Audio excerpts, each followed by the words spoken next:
everyone. Welcome to my channel. In the video min lau thir tu zong zong te ma sa in se bai ga bok le vek che owa vo in hi January ni som pariat sang ni som hi pakhat ani a vo in ka ti khan in video ka up phuna chuanin ni som pariat khan ni to lo mai thaya ni ma se tu na ka shoot ni January ni som pariat ani a vo in hi ka mu birthday yan ya kum som nga chuang ve fe nya kum za ta khi soi lo mayang a lo du lo pal takin so chu voi na hianin voin tilema o zani na hianin surprise ve kan tuma chuan birthday cake ne ka tia lo surprise ve ka kan tuma tuna hianin ka panen bong ko na an lenga dariat milam vela han lo thleng do na ina hianin ti hianin kan lo nga chuan an lau lu do na birthday cake te lau kengin khatyang khanin lau ti te kan tuma chuanin kan video te mu na min lau ti nge ka be se ya chuan ka video lo up to how te min lau clear saka min lau like sak china wangin kalong tang zeta ka channel min lau subscribe tu te zong chunga kalong tang zet bukani min lau enzel don ya ole tu na hianin kanu de chu an lo ho chome ka chonin lai chi kan o ve ka nga chonin an lo lu ve le kan lo zai do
Yan deu amai apo kan ta ber kol ko gampai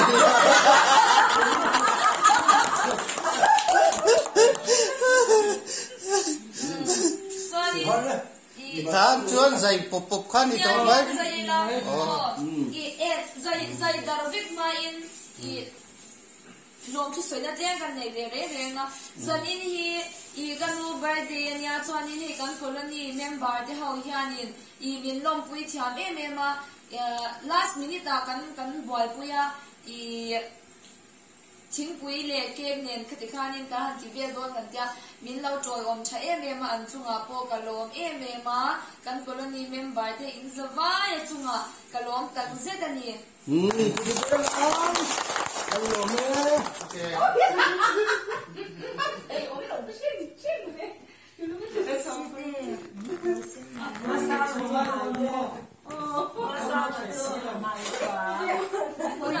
birthday girl kan kom do na abuna hian kan lo chu do ni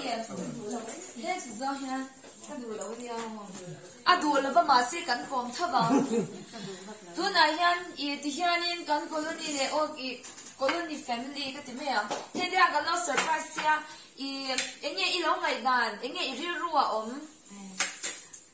kalom khop maya min surprise lu tu ka karin to lo lu tu ka vo in lama te engma kha sha lo ba khan zagina thi koi mo ta ka kan len chwang sia o kan ba be chan min wis chado lawan na cha in sak cha kha ngai to ba khan kam ngai to ko maya ma se hei zagina thil ro pui da min kan colony te kan colony te le kan chen om ten ti hianin min lo lom puya enge ke sial tak mai nen than min lo surprise ka lom no tu ka ni so na chata ki chana bangi ni chunga ka lo me chuan thil pakhat ka lo me thil pakhat kan lo do kan te so na ani le do ani le tuna hian I dream an em o in chai lai vel tunang bi thing thei tur anga hian in nga em so na chata ka ni do na chuan in birthday ka lin lo chang ve nya cái đình trái lai bầu ruột để tún bầu ruột chui nằm từ lâu lên tụi con cái đình trái lai về lai cái chứ khôngข้างไล่ข้างอันนี้เนี่ยตัวเนี่ยที่เต่ามาจกจะอุ so na chata ka ni ke ti taw ma zo ko na lo chang ang ý anh bị phá hiện hành trang gốc sẽ là trắng khai cái chứ Agi tao, ada yang ikan inber ani. ani taw chem ni ani bera ni I chuanin tu na hianin kum som nga leti anya leti lai ka chu asoi kha adu wang lawa ama hi chuanin sweet 16 ka pel don lawa ti ama se a pel law thei box si lawa ke afa ti po kan pel ke to box ya so ba za ni Tu na yang sweet 50. sweet 50 alo daring maya dam reng se rei tak dam se kan dua pathiana somna dong zer turin du sakna kan lan bokani chuanin kati zong kha lo ni report mai sela kan video te min lo en saka min lo thie sak tu te zong chunga in zawai in chibai ka in zawai chunga lom thu ka sei le chuanin zabin chu lelama ke mani po kan ri ru khong le ka lo sei sa nong ka ti chuanin min lo en sak zela video ate min lo thie sak zel turin in zawai in ka som cheu ni bye bye vek u Subscribe po ha.